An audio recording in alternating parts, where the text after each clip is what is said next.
Vous savez, je crois que par rapport à ce que vous venez de faire, vous savez, commencer la course,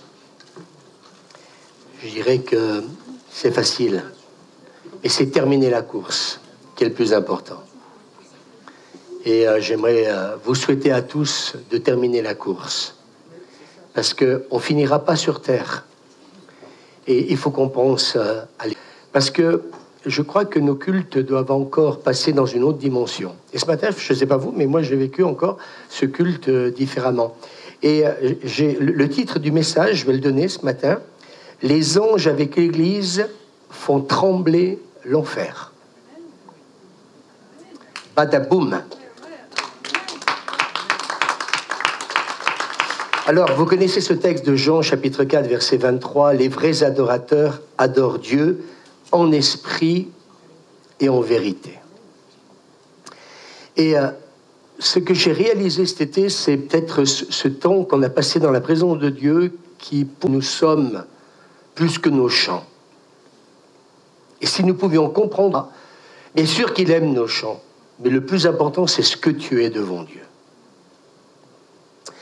Et dans ce texte de 1 Samuel, chapitre 16, l'homme regarde à ce qui frappe les yeux, mais Dieu regarde au cœur. Ce qui frappe les yeux.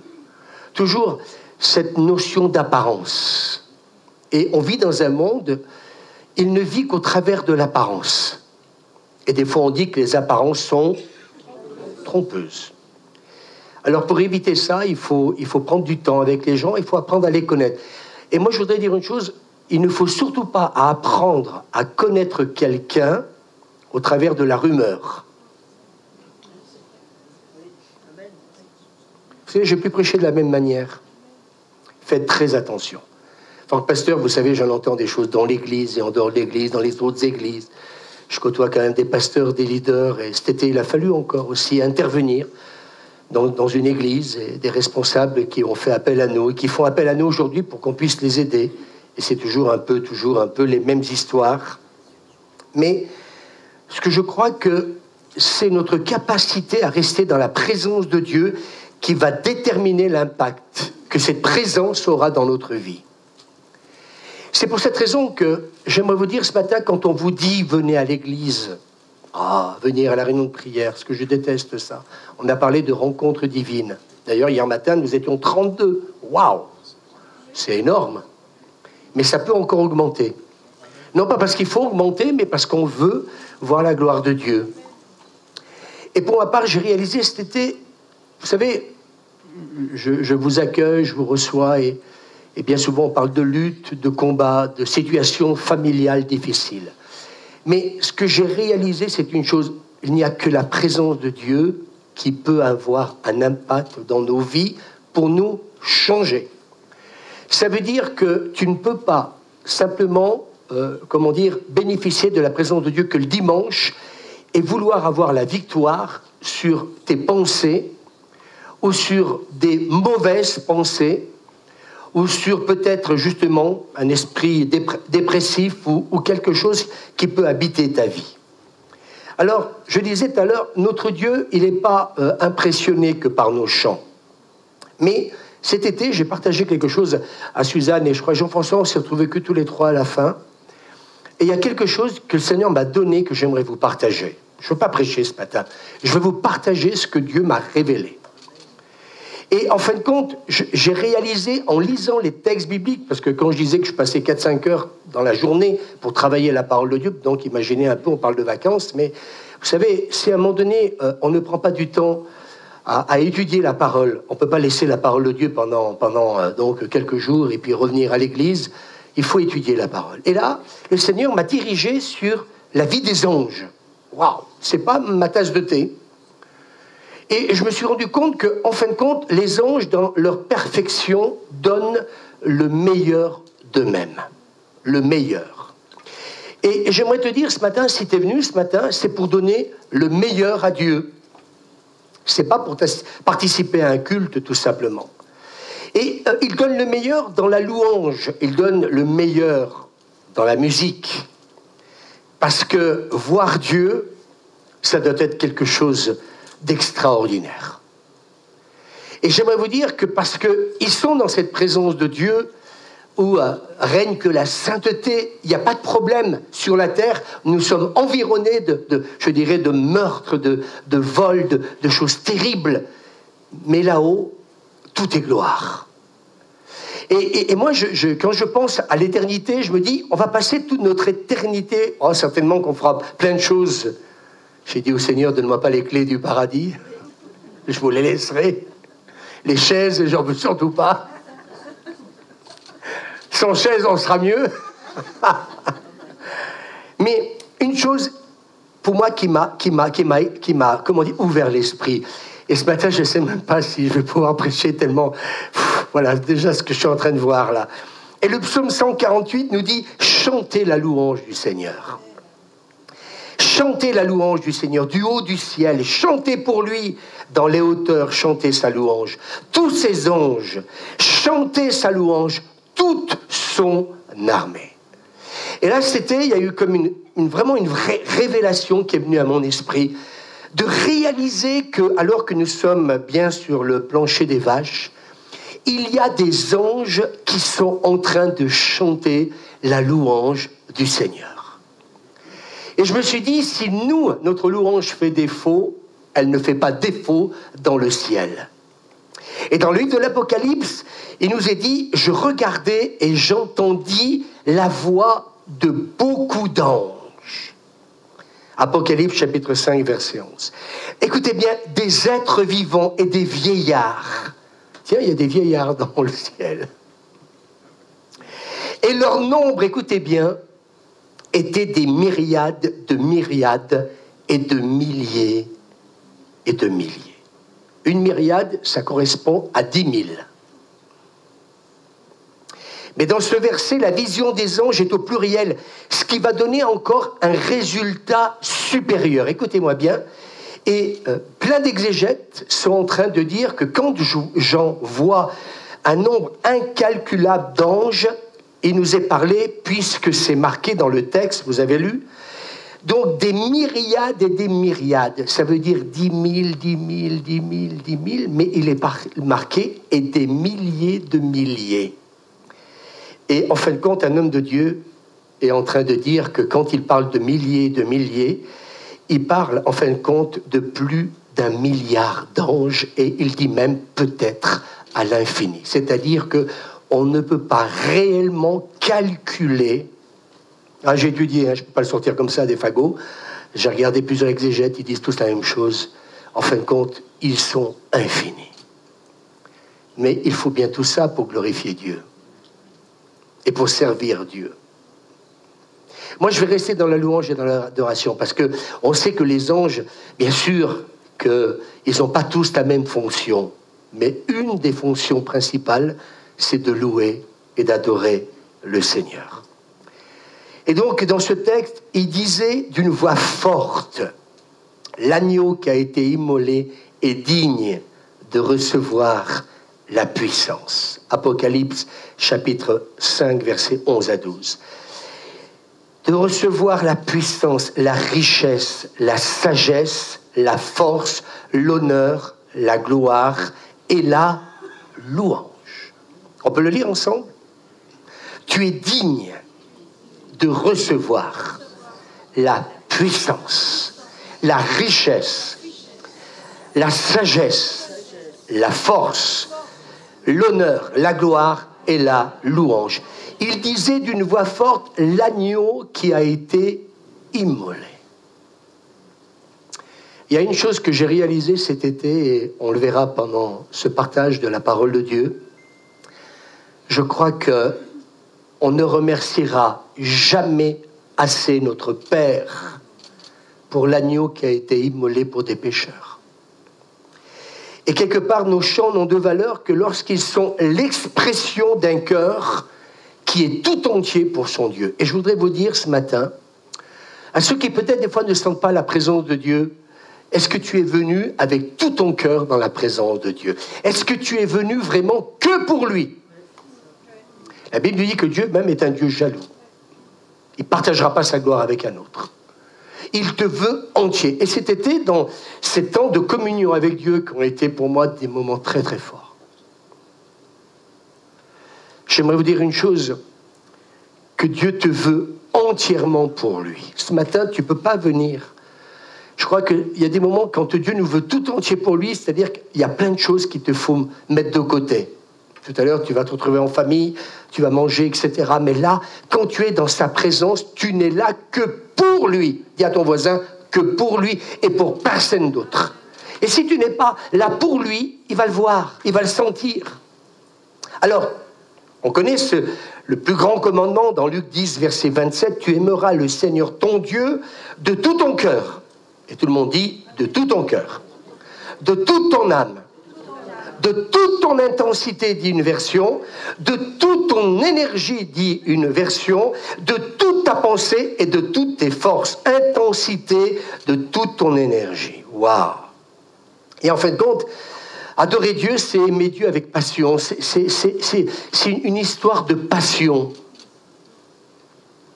Et le livre des Cantiques, Cantique des Cantiques, nous dit au chapitre 6, « Je suis à mon bien-aimé et mon bien-aimé est à moi. Je suis à mon bien-aimé. » J'aimerais que peut-être que quand tu viens le dimanche matin, peut-être qu'on se le rappelle. Je suis à mon bien-aimé et il est à moi. Alors, bien sûr qu'aimer Dieu de toute son... Et puis aussi avec nos pensées, parce que parfois, nos pensées vagabondent. Et quand je suis dans l'église, si je veux être entier pour lui, il ne faut pas que mes pensées vagabondent. Et je suis là pour lui. Ça vous arrive des fois d'être ailleurs? Ça vous arrive même dans l'église d'être ailleurs? Ben, Dieu dit, sois pas ailleurs, sois dans l'église. Alors, Dieu cherche un cœur, et j'ai marqué non pas des cœurs cantiques. Il veut un cœur, non pas des cœurs. Et puis, dans l'évangile de Matthieu, chapitre 6, verset 7, « Dans vos prières, ne rabâchez pas des tas de paroles à la manière des païens. » Parce qu'ils s'imaginent qu'à force de paroles, Dieu va les entendre. Ne rabâchez pas les choses. Moi, ce matin, j'aspirais encore à une louange nouvelle. Et elle est venue. Elle a été musicale, elle a été vocale. C'était fort, ce moment. Moi, j'ai béni Dieu parce qu'on est en train de toucher à nouveau l'adoration, mais non pas celle qu'on veut provoquer, vous voyez, qu'on décide. Si Dieu décide qu'on le loue, il faut qu'on le loue. S'il décide qu'on l'adore, on va l'adorer. Mais ce matin, je ne sais pas, mais j'en veux dire que musicalement, moi j'ai trouvé que c'était fort. Alors oui, Dieu n'est pas, dis-le encore une fois à ton voisin, il n'est pas impressionné que par nos chants. Mais on le désire ardemment, on le cherche ardemment. Et c'est ce que va dire David dans le psaume 27, que j'aime beaucoup. Je demande à l'Éternel une chose, que je désire ardemment. Tu peux pas, écoutez-moi ce matin, tu peux pas vivre une vie en Dieu, avec Dieu, s'il n'y a pas de l'ardeur pour son nom, pour qui il est. Une histoire d'amour, c'est une histoire d'amour. Ça ne peut pas être un flirt avec Dieu, ça ne peut pas être de la superficialité dans notre relation avec Dieu. Dieu veut que nous l'aimions avec ardeur. Et David dit, je désire ardemment.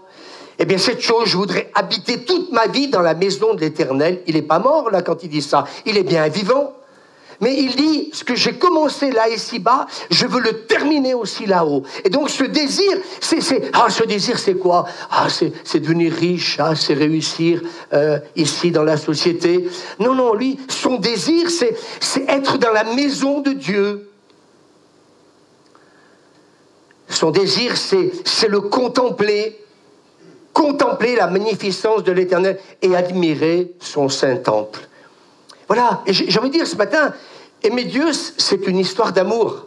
Dis-le à ton voisin, arrêtons de mettre la barre trop haute. C'est pas le fait de dire je suis catholique, je suis protestant, je suis évangélique. En fin de compte, c'est une histoire d'amour. Et moi, cet été, Notre-Dame de l'Aust, là où nous étions, on a rencontré des catholiques, amoureux de Dieu. Est-ce qu'ils sont tous amoureux de Dieu? Est-ce que tous les évangéliques sont amoureux de Dieu? Je vous laisse le soin de répondre par vous-même. Si cette passion, ce matin, nous fait lever pour venir à l'église. Alors, ce David, il est exceptionnel. C'est quelqu'un, moi, qui m'inspire, qui qui m'aident, et des fois je me reconnais de beaucoup au travers de David. Et dans 2 Samuel chapitre 6, on va lire beaucoup de versets bibliques, verset 12, David se rendit chez Obed-Édom pour en faire apporter le coffre de Dieu à la cité de David dans un joyeux cortège. Puis il se mit à danser de toutes ses forces en l'honneur du Seigneur. Est-ce que vous avez dansé de tout votre cœur ce matin? Je m'adresse à vous. Est-ce que vous l'avez fait de tout votre cœur? Il y a l'arche, la présence de Dieu dont il a été privé plus de 3 mois. Vous savez ce que c'est que d'être privé de la présence de Dieu plus de 3 mois? Et quand à un moment donné, eh bien, il sait que l'arche est en train de revenir, et pour lui, l'arche, ça représente la présence de Dieu. Et moi, j'ai envie de dire, on ne peut pas se passer de la présence de Dieu. On peut se passer d'un lieu, on peut se passer de beaucoup de choses, mais pas de la présence de Dieu. Et donc, eh bien, David, il va se mettre à danser de toutes ses forces en l'honneur de qui? Du Seigneur. Et puis sa femme lui dit, le roi d'Israël s'est donné en spectacle devant les servants de ses serviteurs, à moitié nu comme le ferait un homme de rien. Et David va lui répondre. Et je crois qu'il y a des moments, si un jour quelqu'un vous dit, mais, t'es ridicule, Suzanne dit, mais pourquoi tu t'excites comme ça dans la présence de Dieu? Pourquoi tu danses comme tu le fais? Pourquoi tu es passionné comme tu es passionné? Alors David, il a répondu quelque chose à sa femme. Il a dit, c'est en l'honneur du Seigneur que j'ai dansé. Ce matin, on vous a demandé de venir devant, de faire un certain nombre de choses. N'oubliez jamais que tout ce que vous faites quand vous venez à l'église, dis à ton voisin, c'est en l'honneur du Seigneur. Sinon, ne le fais pas. David lui répondit, c'est en l'honneur du Seigneur que j'ai dansé. Et je manifesterai encore ma joie en son honneur. Je m'abaisserai, je m'humilierai encore plus à mes propres yeux.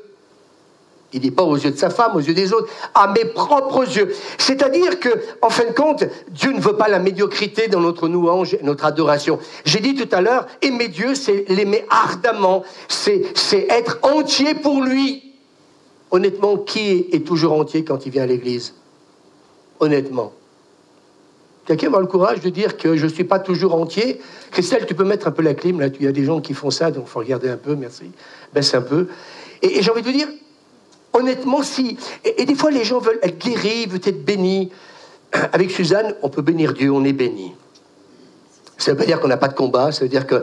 Mais on est béni. Moi, j'y pense cette semaine, j'ai rencontré des personnes et je me rends compte qu'il y a beaucoup de louanges. Des fois, peut-être les gens du monde reconnaissent davantage qui nous sommes encore. Et je me dis, mais toutes ces relations, je bénis Dieu de ne plus avoir des relations qu'avec l'Église, mais avec beaucoup de gens aussi, maintenant, dans la ville de Voiron, et pas des moindres.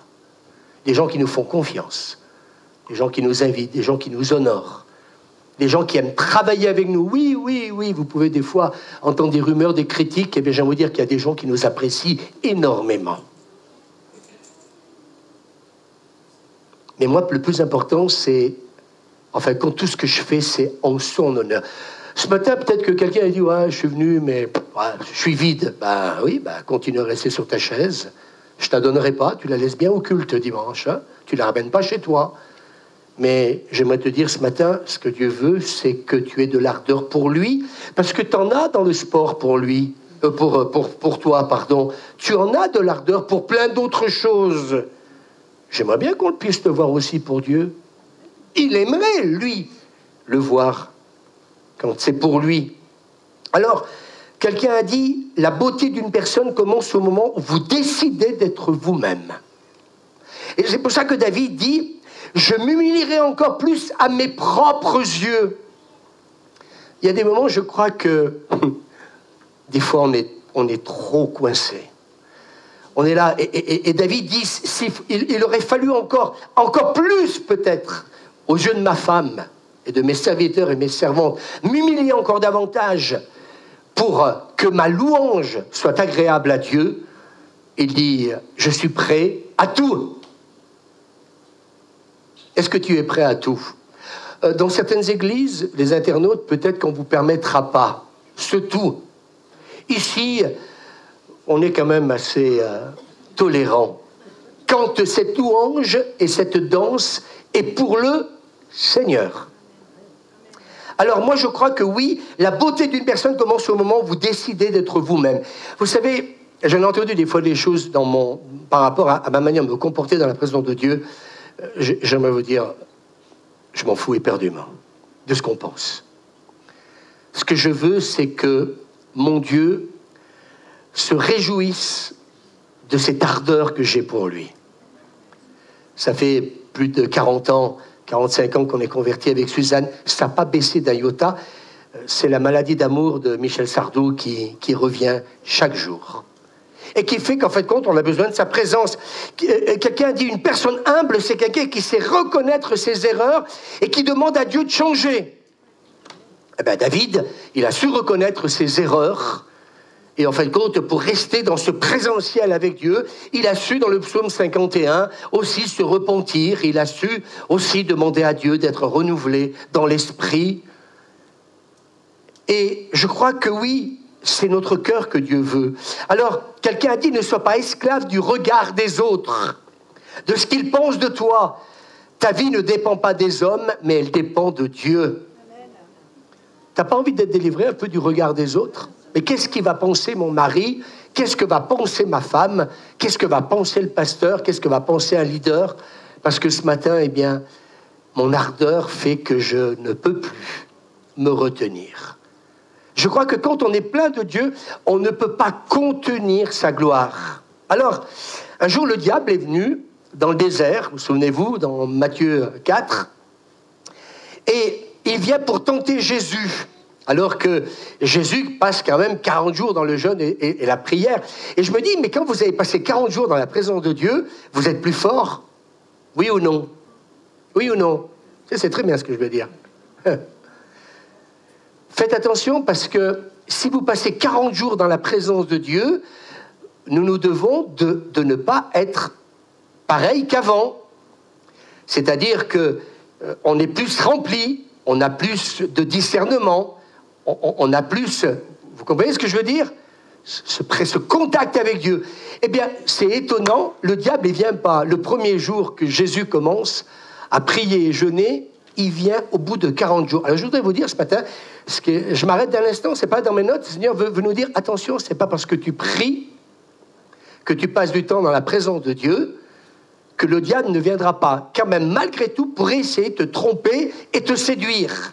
Et je pense que des fois, certains se sont fait avoir parce qu'ils pensent passer du temps dans la présence de Dieu, donc ils sont intouchables. Eh bien, là, nous voyons que le diable, il vient pas le premier jour, il vient à la fin, où là, Jésus, eh bien, doit être plein de la gloire de Dieu, oui ou non? On l'a vu dernièrement avec Moïse, tout ce temps qu'il passe dans la présence de Dieu fait de lui quelqu'un de complètement plein de la présence de Dieu. C'est bon ce que je suis en train de dire, tiens. Et vous savez ce qu'il va lui demander?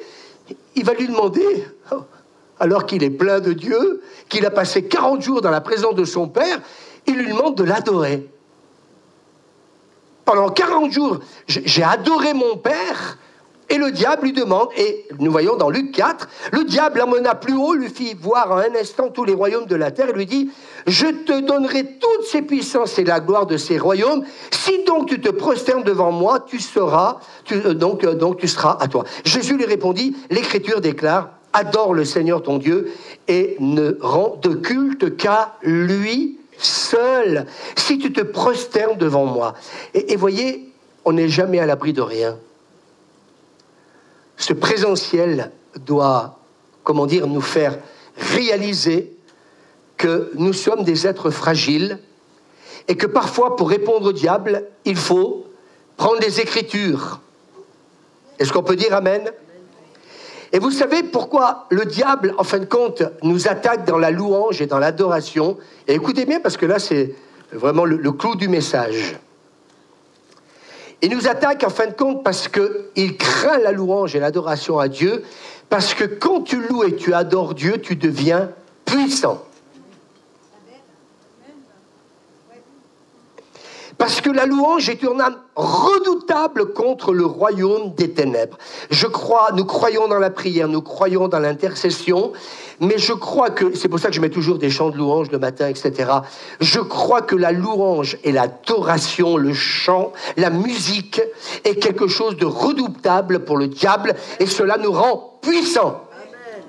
Psaume 149, verset 6, « Que les louanges de Dieu soient dans leur bouche. » Et j'ai remarqué qu'à chaque fois que ça ne va pas, qu'est-ce qu'on fait? On reste la bouche fermée. Erreur!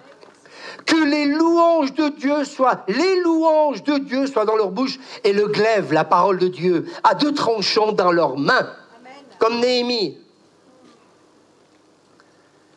Ce sont deux choses où l'ennemi nous attaque. Et j'aimerais vous donner l'histoire donc que nous allons lire, l'histoire de Josaphat. 3 peuples ont formé une coalition pour attaquer Juda et le roi Josaphat. Et qu'est-ce que va faire Josaphat? Il va faire la chose qui, je crois, est le plus important dans un moment difficile. Et je voudrais vous dire avec amour ce matin, c'est quand l'ennemi nous attaque, c'est là qu'il faut chercher la présence de Dieu. Dis à ton voisin, si tu vis, tu vois, Christelle, ne lâchez rien avec Jérémie. C'est là qu'il faut chercher la présence de Dieu. Et il va chercher Dieu dans le jeûne et dans la prière. Va au-delà, parce que prends du temps avec Dieu. Et Josaphat, alors qu'il passe ce temps dans la présence de Dieu, Dieu va lui parler et il va recevoir la promesse de la victoire. Moi, je crois que quand on se retrouve dans la présence de Dieu, nous devrions aussi recevoir des promesses. On doit recevoir des promesses. Est-ce que vous êtes d'accord avec moi?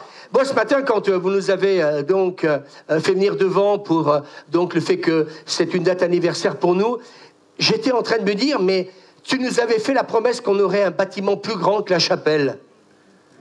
On a prié, on a jeûné, on a cherché Dieu. C'est vrai ou pas? Et on a obtenu. Et Dieu nous avait fait la promesse qu'un jour, eh bien, on quitterait la chapelle pour venir ici. Est-ce qu'on peut dire Amen? Alors Josaphat se présenta et dit, écoutez-moi. Et des fois, c'est bien qu'on écoute les hommes et les femmes de Dieu. Et on peut dire Amen. Judas et habitants de Jérusalem, confiez-vous en l'Éternel. Dis à ton voisin, confiez-vous en l'Éternel votre Dieu, et vous serez affermis. Et vous serez affermis. Puis, d'accord avec le peuple, il nomma des chantres qui, revêtus d'ornements sacrés et marchant devant l'armée, ils célébraient l'Éternel et disaient « Louez l'Éternel, car sa miséricorde durera toujours. » Dans le combat, quelle stratégie Dieu va donner à Josaphat? Eh bien, c'est la louange. Est-ce qu'on peut dire Amen? C'est la louange. Et nous voyons que les chantres, donc, eh bien, mes amis, sont là pour précéder l'armée, équipés pour le combat sur le terrain. Ils sont, je dirais, en première ligne. Et après, il y a, comment dire, eh bien, l'armée. On ne se rend pas compte de la puissance de la louange. Alors, j'aimerais vous dire ce matin, pourquoi nous sommes attaqués dans nos pensées? Posez-vous la question, pourquoi il y a des moments, tu n'as pas envie de chanter, tu n'as pas envie de louer? Pose-toi la question, parce que le diable aime qu'on ait la bouche fermée.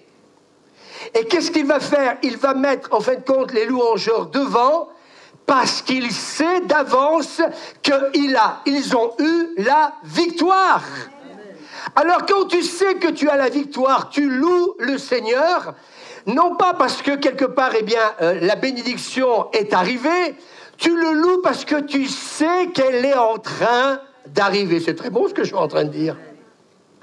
Ah, je te loue, Seigneur, parce que ça y est, j'ai pu avoir une augmentation. Je te loue, Seigneur, parce que tu m'as guéri. Non, avant même que tu sois guéri, avant même que tu sois donc béni, eh bien, tu cherches la présence de Dieu, et tu as cette conviction et cette certitude que Dieu t'a guéri. C'est ce que Jean-François a vécu, hein, Jeff. C'est ce que tu nous as dit pendant les vacances. Je tiens à redonner le témoignage de Jeff, non pas pour le mettre en avant, mais quand à un moment donné, il était en train de nous expliquer tout ça, eh bien, il était déjà en train de louer le Seigneur, ayant la conviction que quand il aurait les résultats à la rentrée, qu'il n'y aurait rien. Mais qu'est-ce qu'il a fait avec nous pendant tout ce temps? On a cherché la présence de Dieu. Tu ne cherches pas la présence de Dieu et tu veux t'en sortir, c'est déjà foutu avant même de commencer. Alors, ils savaient que la seule façon pour eux de surmonter cette épreuve était de permettre à la présence de Dieu de se manifester. Je voudrais vous dire ce matin, moi c'est ce que je reçois en ce moment, laissons Dieu se manifester au milieu de nous. pour intervenir dans toutes les situations de blocage ou le reste. Et puis, toujours dans ce texte de 2 Chroniques, chapitre 20, au moment où l'on commençait les chants, au moment où on commence la louange, on devrait déjà dès 9h30, Michel, dès qu'on commence la louange, les chants, les louanges, l'Éternel plaça une embuscade contre les fils d'Ammon et de Moab et ceux de la montagne de Séhir qui étaient venus contre Juda, et ils furent battus. Et ils furent battus. Est-ce qu'on peut dire amen? Dès le moment où ils ont commencé à chanter les louanges du Seigneur. Parce que plutôt que de vivre avec ta maladie, plutôt que de vivre avec ton épreuve, plutôt que de vivre avec ce qui ne va pas, loue le Seigneur, alléluia, reçois cette assurance, cette conviction que Dieu a exaucé ta prière et la louange va libérer les cieux et les armées célestes. Parce que les anges y combattent pour l'Église. Et quand tout à l'heure je parlais de milliards d'anges à l'infini, là je me suis dit, mais Seigneur, waouh, toutes les armées de ce monde ne sont rien à comparer de toutes ces armées célestes. On peut dire amen? Et je crois que Dieu nous a vraiment créés pour être des vrais louangeurs, des vrais adorateurs. Et Colossiens, chapitre 1er, nous dit, car c'est par lui que Dieu a tout créé, dans les cieux, sur la terre, ce qui est visible, ce qui est invisible, puissance spirituelle, domination, autorité et pouvoir. Écoutez bien, Dieu a tout créé par lui et pour lui. Et le livre des Hébreux nous dit au chapitre 13, par Jésus, présentons sans cesse à Dieu notre louange, c'est-à-dire l'offrande des paroles de nos lèvres qui vont célébrer son nom. J'aime cette version. Présentons sans cesse à Dieu notre louange. Qui t'a demandé de t'arrêter de louer le Seigneur? C'est-à-dire l'offrande des paroles de nos lèvres qui célèbrent son nom. Il faut ouvrir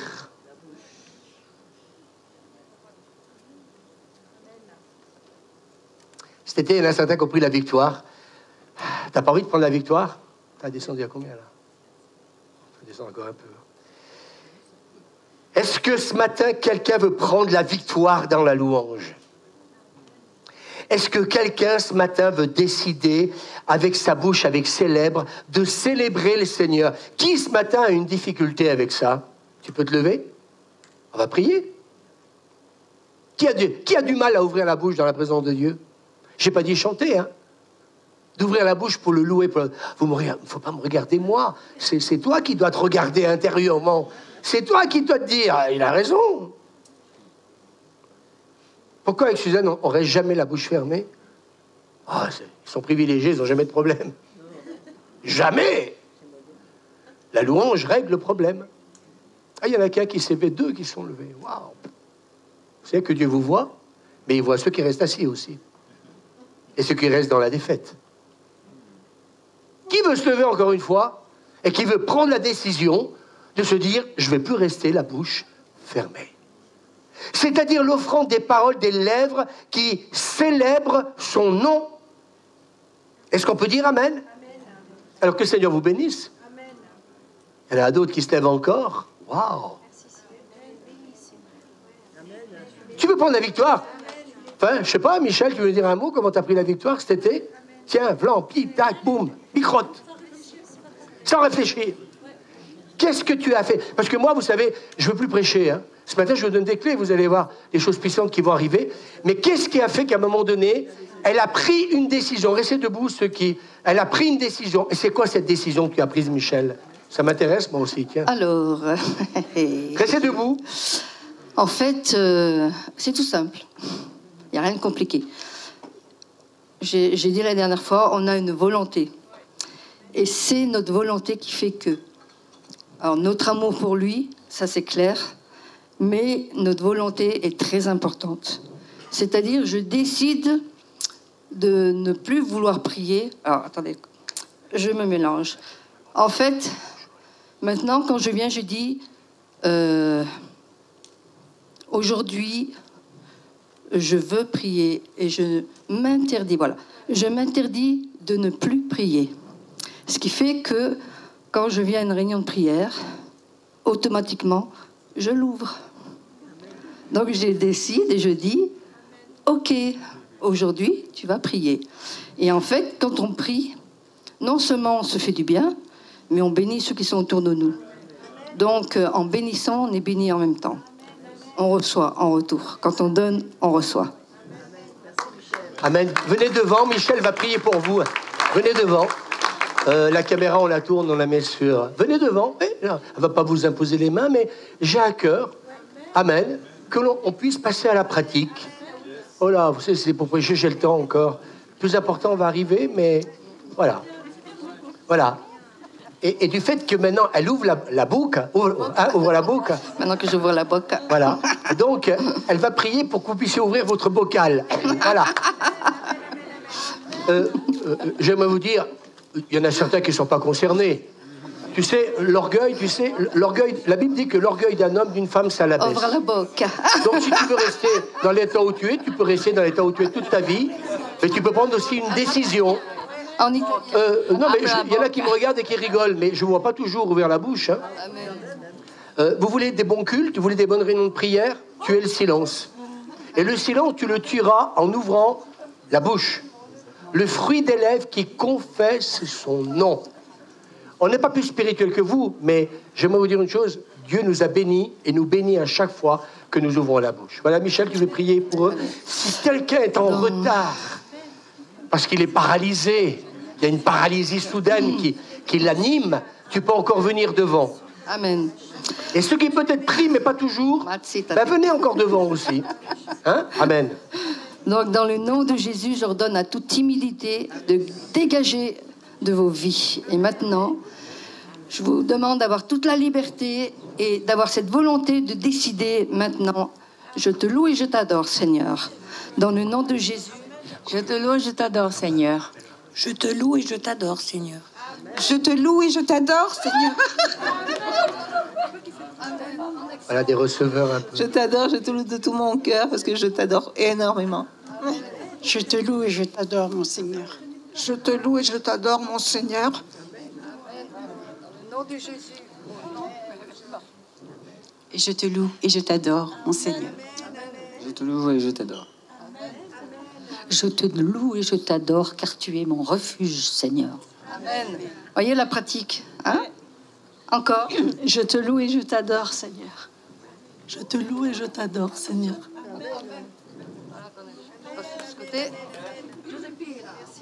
Je te loue et je t'adore, mais je veux le faire à chaque fois que je suis là. Amen. Je te loue et je t'adore, Seigneur. Alléluia. Amen. Je te loue et je t'adore, Seigneur. Je te loue et je t'adore, Seigneur. Amen. Amen.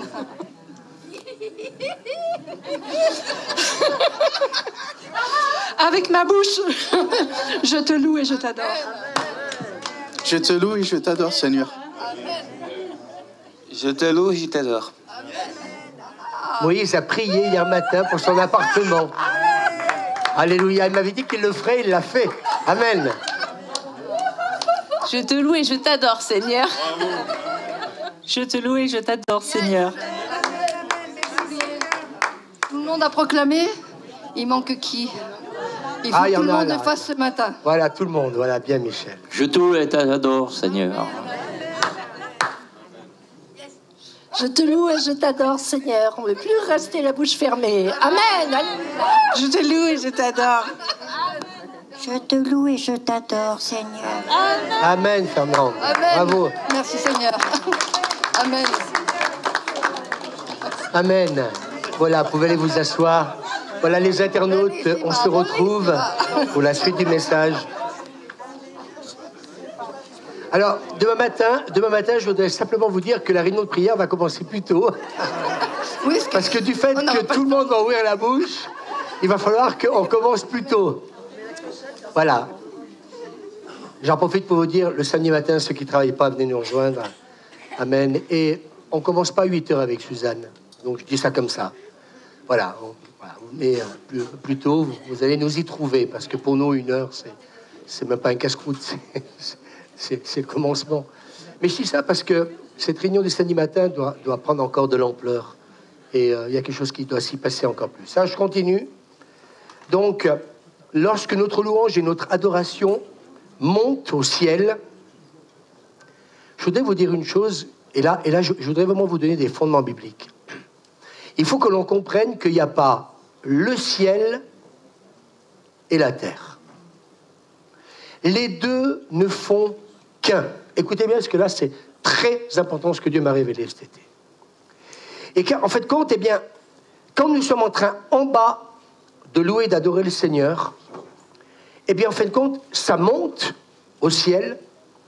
Et écoutez bien, les anges vont se joindre à nous. C'est très, très, très important, surtout dans le combat spirituel. Quand l'Église, c'est ce qu'a fait Josaphat, quand ils ont commencé à louer et adorer le Seigneur, les anges se sont unis avec eux. Pourquoi faire? Continuer de louer et d'adorer le Seigneur. Et les armées célestes, par la louange et par l'adoration, parce que quand vous louez, quand vous adorez, vous êtes en train de louer sa puissance et sa gloire, vous permettez aux armées de Dieu de combattre l'ennemi et de le vaincre. Et l'Église s'est trop tue, parce qu'elle a oublié qu'il faut qu'avec les anges, nous puissions louer Dieu pour ses hauts faits et le louer pour sa victoire et pour son intervention. Et après, il y a cette catégorie d'anges qui, eux, ça leur permet d'agir pour vaincre l'ennemi. Et nous l'avons lu tout à l'heure, ils furent tous battus. Amen. Et moi, j'ai réalisé cet été que le ciel et la terre se rencontrent à l'endroit où Dieu est adoré. Notez-le, c'est très, très important, ça. Et regardez le texte d'Apocalypse. Il ne cesse de dire jour et nuit, Saint, Saint, Saint, le Seigneur Dieu, le Tout-Puissant qui était et qui vient. Tu es digne, notre Seigneur et notre Dieu, de recevoir la gloire, l'honneur et la puissance. Alors, mes amis, les anges, quand ils louent le Seigneur, ils ne louent pas le Seigneur, écoutez-moi bien, pour le salut, pour leur salut. Alors, ils le louent pourquoi? Tu te souviens, Jeff? Ils louent Dieu pour deux choses. Pour sa sainteté et sa puissance. Et nous, l'Église, nous louons, en fin de compte, notre Dieu pour le don de Jésus-Christ. Et j'aimerais vous dire que quand j'ai réalisé ça par le Saint-Esprit, cette semaine, vous allez voir dans ce que je vais vous partager, ça a été une révélation qui a complètement chamboulé mon esprit. C'est-à-dire que les anges, ils louent Dieu pour la sainteté, Saint, Saint et l'Éternel. Et puis donc pour sa puissance, et l'Église, elle est en train de louer Dieu pour le don de Jésus. Et quand les anges et l'Église ne font qu'un, j'aimerais vous dire, eux, ils célèbrent Dieu pour la sainteté, ils célèbrent Dieu pour sa puissance, et que l'Église est en train de louer Dieu pour Jésus-Christ, donc crucifié, mais Jésus-Christ ressuscité. J'aimerais vous dire une chose, qu'il se passe quelque chose dans les lieux célestes qui va complètement, mes amis, transformer nos vies et qui va transformer, comment dire, l'Église et la ville de Voiron. Et regardez ce que dit donc le livre de Job, donc au chapitre 38, quand les étoiles du matin éclataient unanimes dans des chants d'allégresse et que tous les anges de Dieu poussaient des cris de joie, des acclamations. Et ça ne s'est pas passé après la création, ça s'est passé, ils ont été créés avant la création. Ils étaient déjà en place, ils ont déjà été créés, écoutez-moi bien, pour louer Dieu, alléluia, pour sa sainteté, et de louer Dieu pour sa puissance.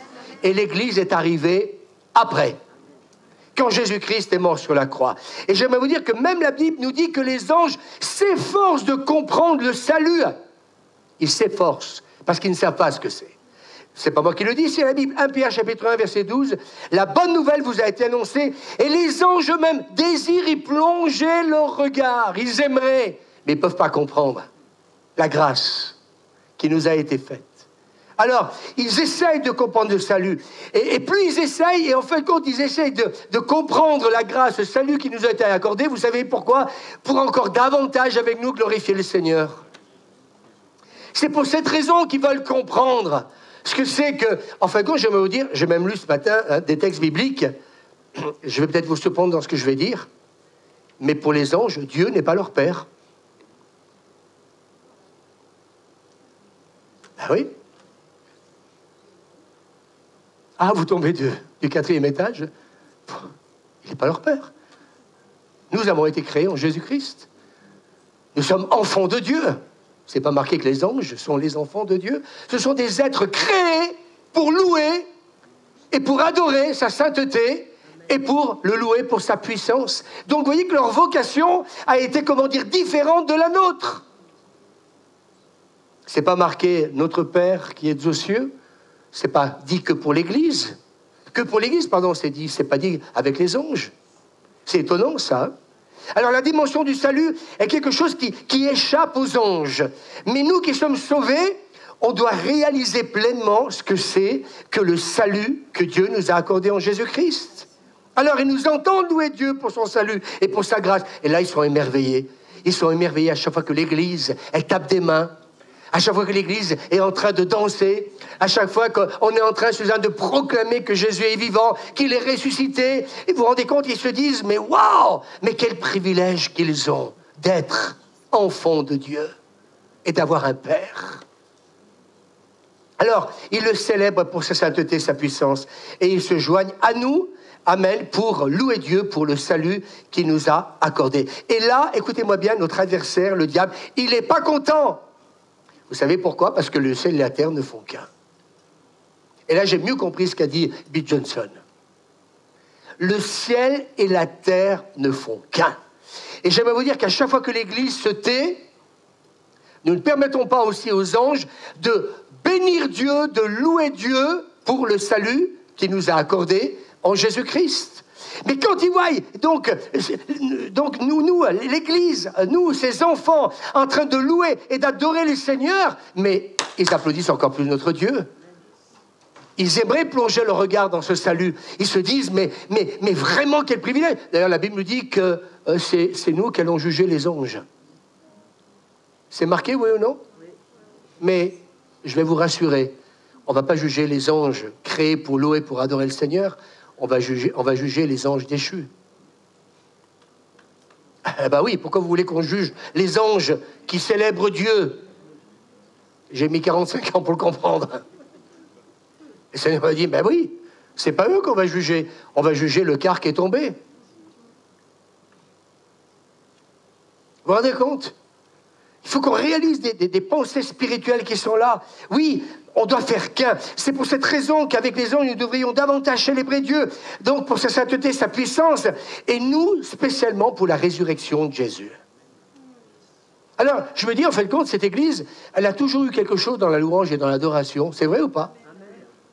Eh bien, écoutez, peut-être que nous faisons partie de ces privilégiés qui célèbrent Dieu comme il se doit. On peut dire Amen? Alors, je crois qu'à chaque fois qu'on célèbre la résurrection de Jésus, on rappelle au diable, c'est pour ça qu'il ne faut pas qu'on reste à bouche fermée, on rappelle au diable qu'il a été vaincu sur la croix. Et les anges, quand ils entendent ça, waouh, une église qui célèbre Jésus parce qu'il a vaincu le diable, ils sont heureux. Avec nous? Alors, les vrais adorateurs font descendre le ciel, donc dans l'église. Et puis, mes amis, il y a une chose que j'aimerais aussi vous partager, c'est que quand nous louons et nous adorons le Seigneur, ça va changer l'atmosphère, le climat spirituel d'où nous sommes. Et là, pour moi, cet été, je dis, OK, Seigneur. Parce que la Bible dit qu'à cause de notre adoration, Dieu vient établir sa demeure. Psaume 22, Dieu siège au milieu des louanges de son peuple. Alors, l'adoration, eh bien, j'ai presque envie de vous dire, on a intérêt à louer et à adorer le Seigneur.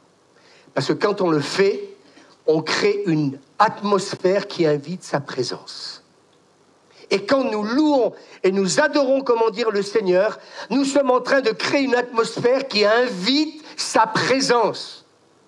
Dieu siège au milieu des louanges de son peuple. Et là, j'ai réalisé cet été qu'en fin de compte, eh bien, quand nous sommes en train de le louer et de l'adorer, et que nous sommes en train de créer une atmosphère, Dieu, en fin de compte, par notre louange, sa présence vient, et donc ça invite donc la personne qui est au milieu de nous, eh bien, ça change l'atmosphère. Et moi, j'ai dit, Seigneur, on ne doit plus subir le diable.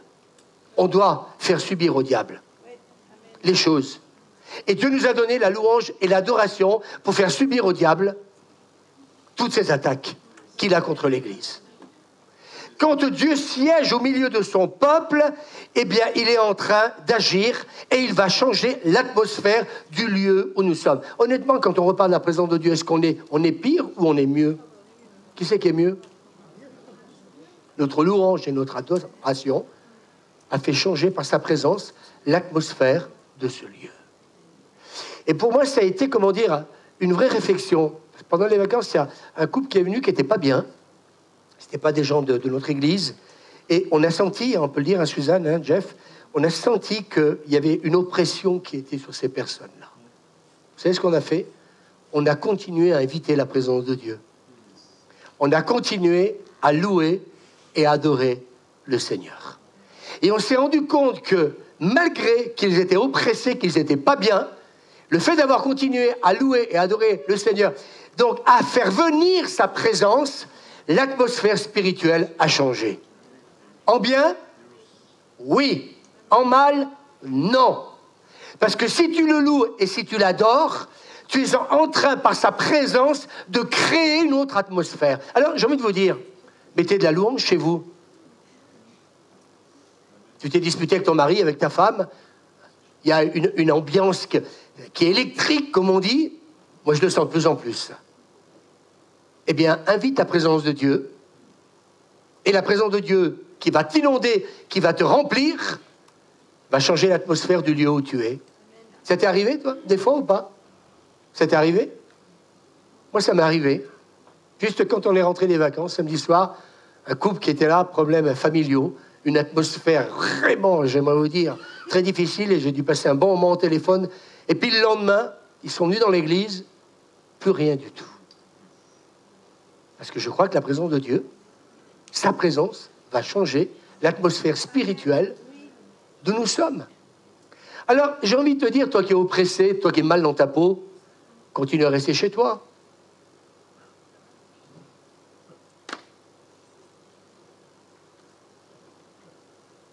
T'es oppressé, pourquoi? Parce que la présence de Dieu n'est pas dans ta vie. Parce que si Dieu siège au milieu des louanges, de toi tout seul, non, de ton peuple. C'est pas tout seul.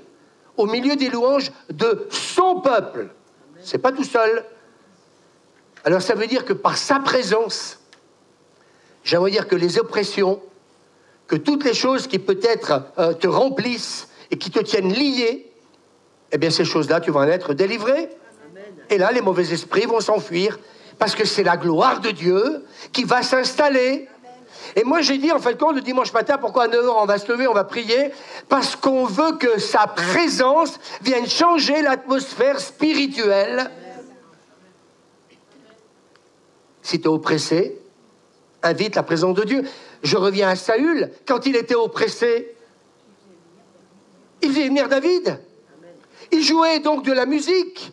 Et dès qu'il jouait de la musique, l'oppression s'en allait.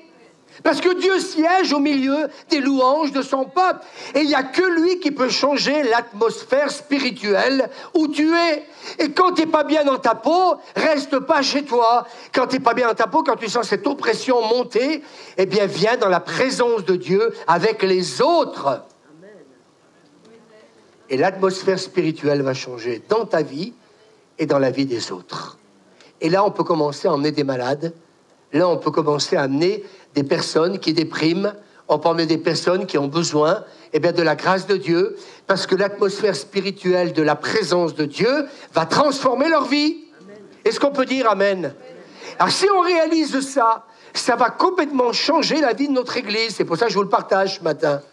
C'est pour ça qu'on ne vient pas à la réunion de prière.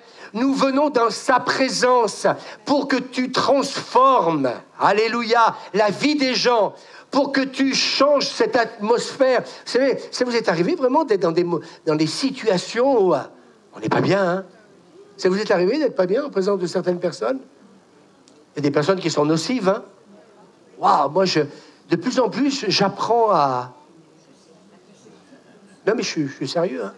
Alors, j'essaye, avec la louange, l'adoration, la présence de Dieu, puis quand je vois que ça persiste... je préfère mieux prendre des distances. soit je leur dis, ben, viens avec nous dans la présence de Dieu, et puis l'atmosphère, cette atmosphère spirituelle que tu vis, eh bien, le Seigneur va t'en débarrasser. Soit ben, tu restes tout seul dans ton coin et tu continueras à subir une atmosphère qui est nauséabonde, qui en fin de compte t'oppresse et qui fait que tu es mal dans ta peau. Regardez les gens, toutes les techniques maintenant qu'il y a pour, comment dire, les aider. Plus ça va, plus la médecine, il y a tellement de choses qui évoluent, parce que les gens sont tellement mal dans leur peau. Ils sont prêts à tout et à faire n'importe quoi. Et je me dis, mais pourquoi? Parce qu'ils sont oppressés. Alors l'Église, elle va faire quelque chose.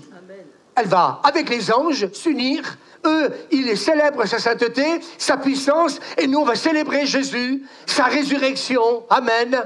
Parce que tout pouvoir lui a été donné dans le ciel et sur la terre. Et d'un seul coup, les gens, ils vont repartir en paix, ils vont repartir joyeux, ils vont repartir donc dans leur maison, délivrés. Est-ce qu'on peut dire Amen? Alors j'ai pensé encore une fois à Jéricho. La chute de Jéricho, une muraille qui était infranchissable, et puis ces murailles vont s'écrouler, parce que mes amis, tout simplement, eh bien, le peuple va pousser un cri de louange. Et c'est encore la louange qui a fait la différence. Ce qu'on a fait tout à l'heure avec Michel, Michel, je te remercie, je suis fier de toi ce matin, mais c'est beau ce que vous avez fait. Est-ce que c'était difficile? Qui a pris la victoire quand il a ouvert la bouche? Moïse, t'as pris la victoire. Waouh! Qui a eu la victoire? Ah, vous allez continuer. Et qu'est-ce qu'a dit Michel? La volonté.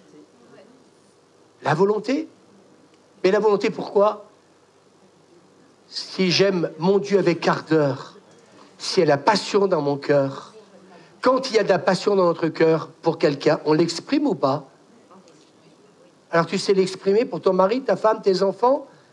Et tu ne pourrais pas l'exprimer à celui qui est mort sur une croix infâme pour nos péchés?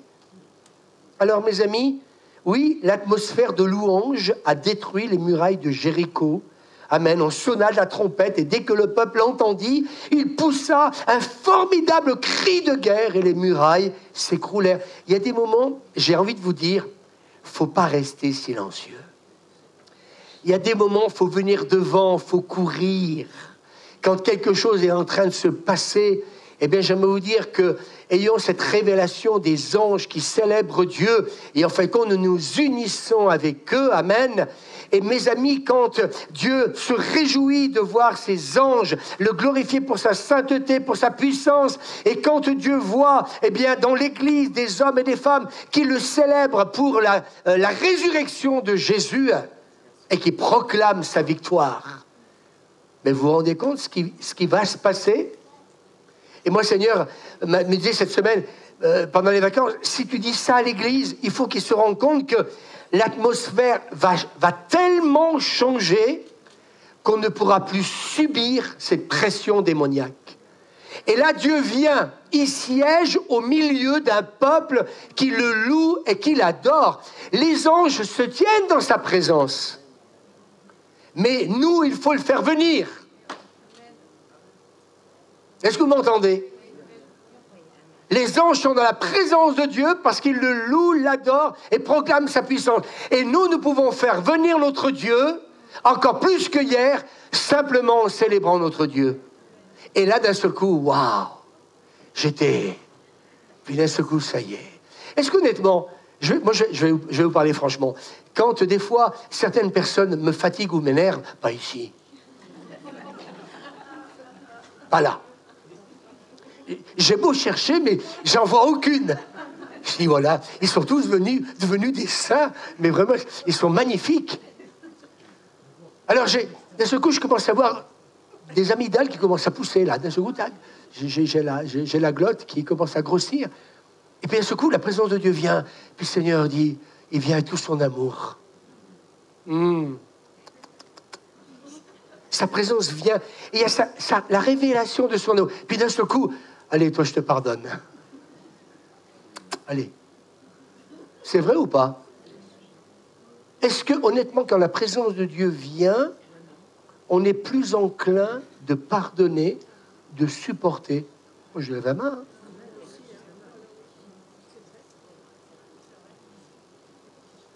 fois, je me surprends même à aimer même des ennemis. Je me dis, mais il n'y a que toi qui peux le faire, Seigneur. Dieu veut changer par sa présence l'atmosphère spirituelle du lieu, mais aussi de ce que nous sommes, nous, à l'intérieur, par sa présence. Mais il faut ouvrir la bouche. Il faut célébrer le Seigneur. Et puis, nous voyons aussi dans Acte 16, Paul et Silas sont en prison, enfermés, enchaînés. Waouh! Merci Seigneur pour le cadeau que tu nous as fait. On est en train de te servir et on se retrouve en prison enchaînés.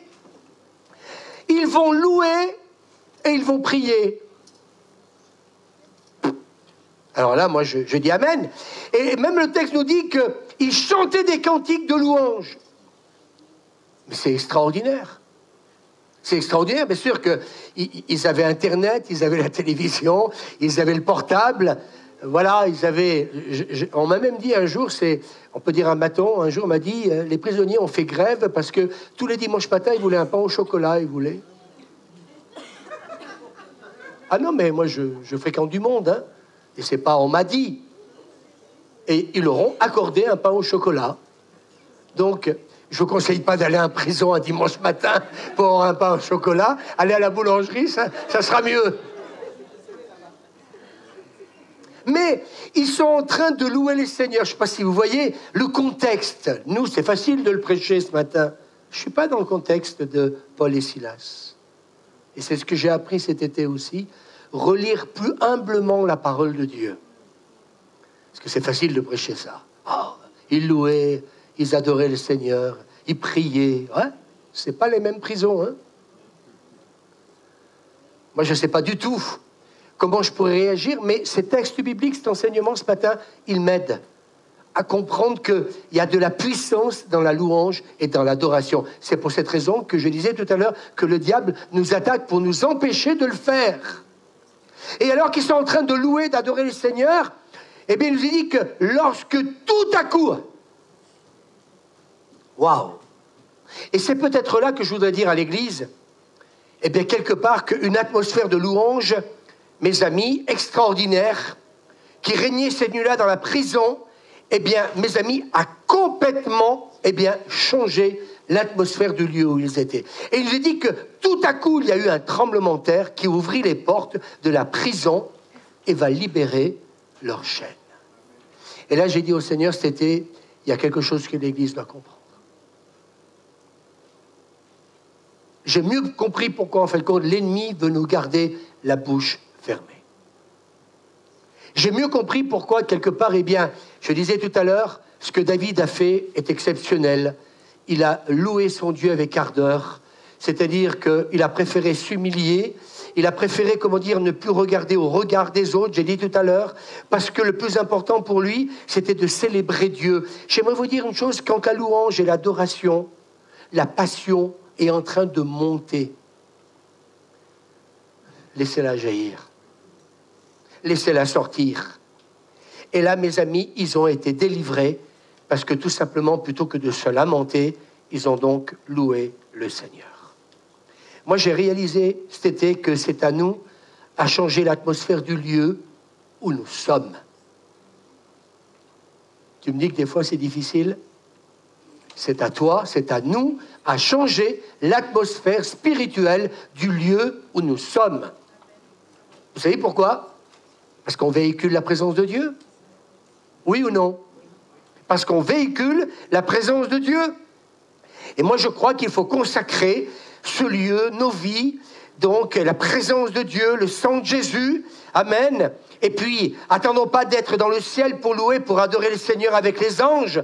Mais regardez, Apocalypse nous dit, je regardais, j'entendis, chapitre 5, la voix de beaucoup d'anges autour du trône. Ils disaient d'une voix forte, l'agneau qui a été immolé est digne de recevoir la puissance, la richesse, la sagesse, la force, l'honneur, la gloire et la louange. Et toutes les créatures qui sont dans le ciel, sur la terre, sur la mer et tout ce qui s'y trouve, je les entendis qui disaient, à celui qui est assis sur le trône.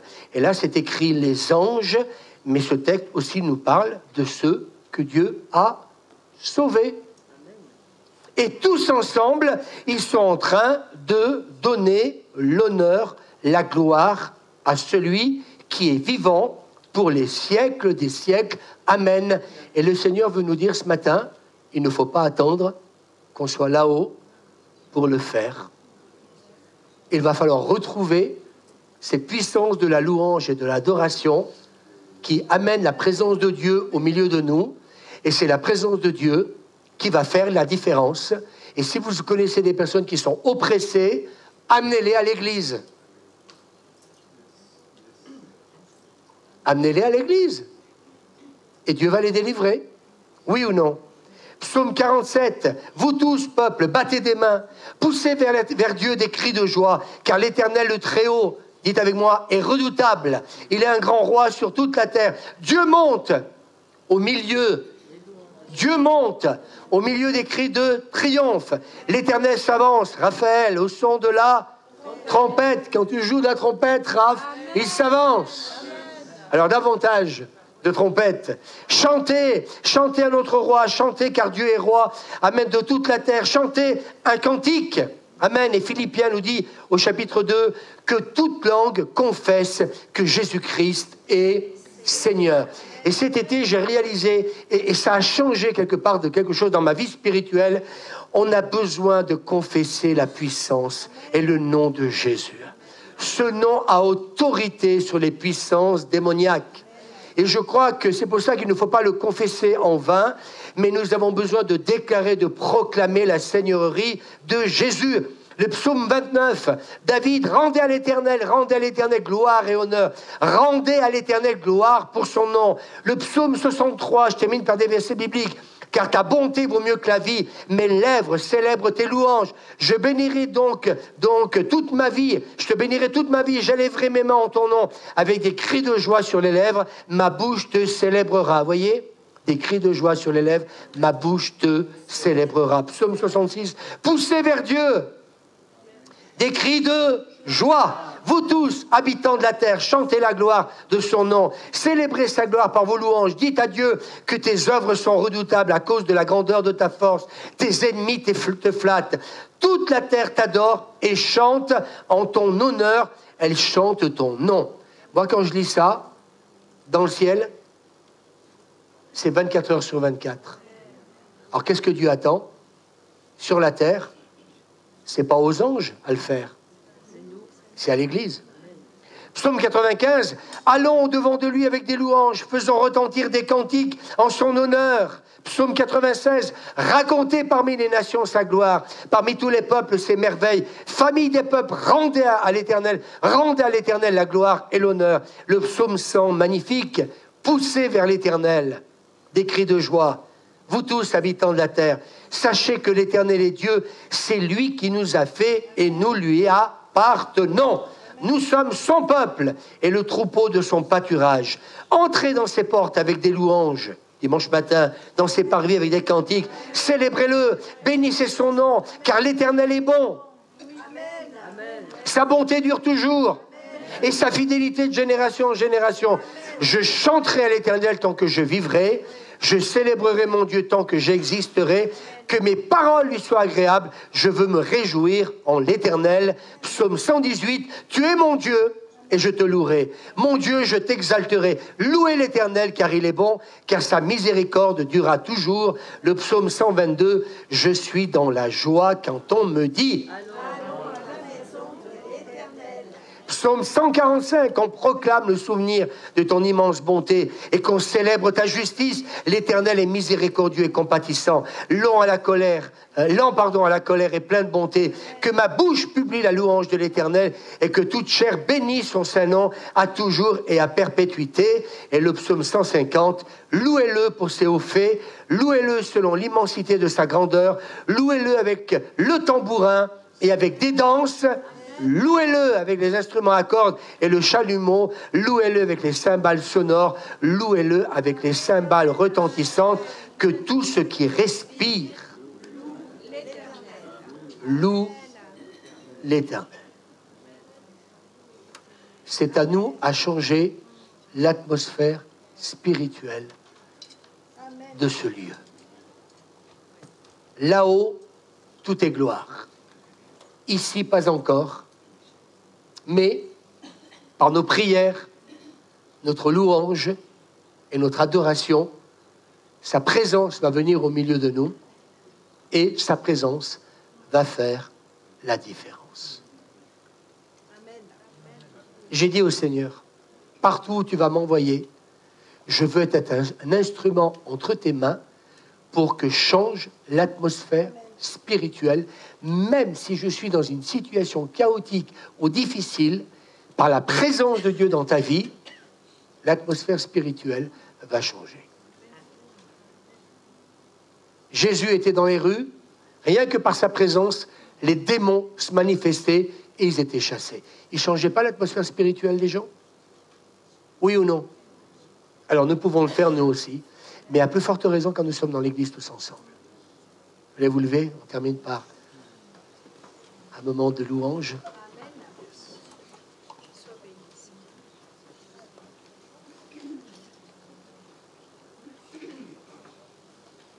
Tu m'as donné la volonté, Seigneur. Tu m'as donné la volonté, Seigneur.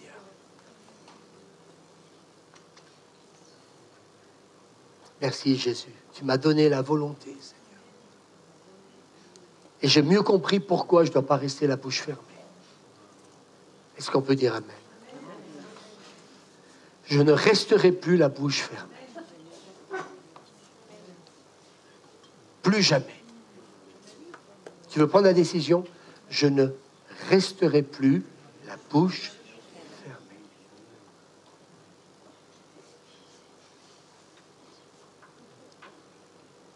Regardez pas ce qui se passe. Vous êtes en train de vous laisser dans vos pensées. Occupez-vous de vos oignons, eux ils s'occupent de leur ail. Non mais, vous savez, on peut très vite, vous savez, tout de suite, là. Je sens dans mon esprit que plusieurs ont vraiment besoin de réécouter ce message parce qu'il y a quelque chose qui va changer dans ta vie. Amen.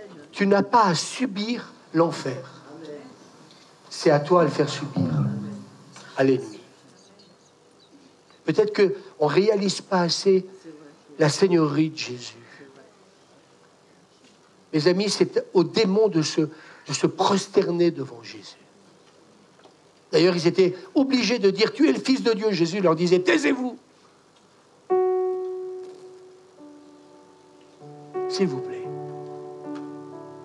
rentrons dans une plus grande dimension de la gloire de Dieu. Notre culte dimanche prochain peut être complètement différent. Et peut-être que ce matin, tu as peut-être besoin de demander au Seigneur qu'il te redonne de l'ardeur et de la passion pour lui. C'est peut-être quelque chose que tu as perdu en chemin et qu'il te faut retrouver la passion pour lui.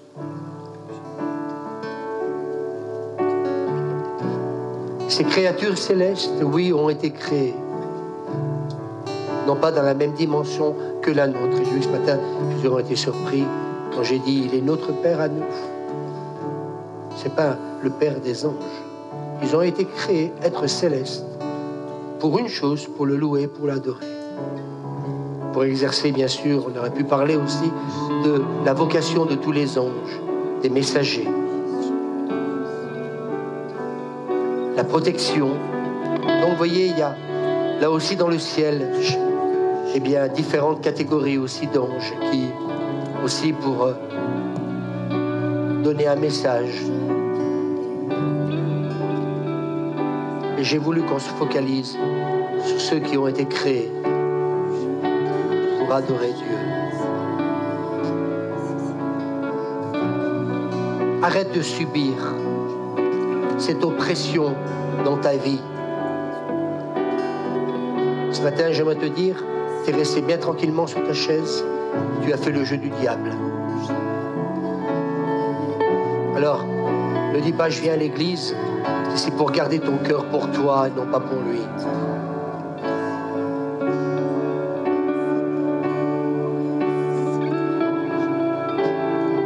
Ce combat, tu ne peux pas le gagner parce que l'ennemi est plus fort que toi dans tes pensées. Mais à chaque fois que tu vas prendre la décision de te lever, de faire un acte, de poser un acte pour le Seigneur, tu verras cette oppression commencer par te lâcher. Et alors que tu commenceras à louer Jésus pour qui il est, le Seigneur de ta vie, fais-le Seigneur de ta vie. Simplement dis-lui quand tu viens, je te fais Seigneur de ma vie. Ça va suffire pour que l'ennemi commence à te lâcher. Et alors que tous les saints sont en train, ici dans l'église, de louer le Seigneur, eh bien, Dieu va venir siéger.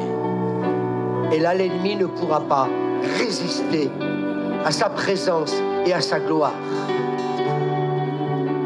Et cet été, j'ai réalisé, j'ai dit au Seigneur, Seigneur, révèle-moi les dimensions du ciel pour que ta présence soit encore plus forte au milieu de nous. Et Dieu m'a donné, le Seigneur m'a donné ce message. Et je voulais partager ça.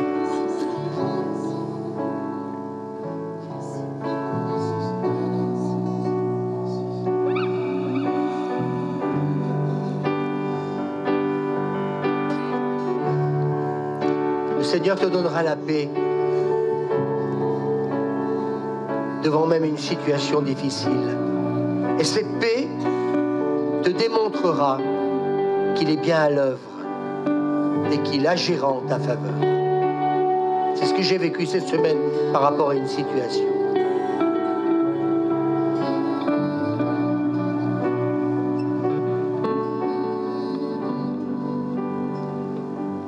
Restons dans la présence de Dieu. Si quelqu'un doit rentrer parce que tu as attendu, il n'y a pas de souci. Mais je te conseille de rester encore un petit moment.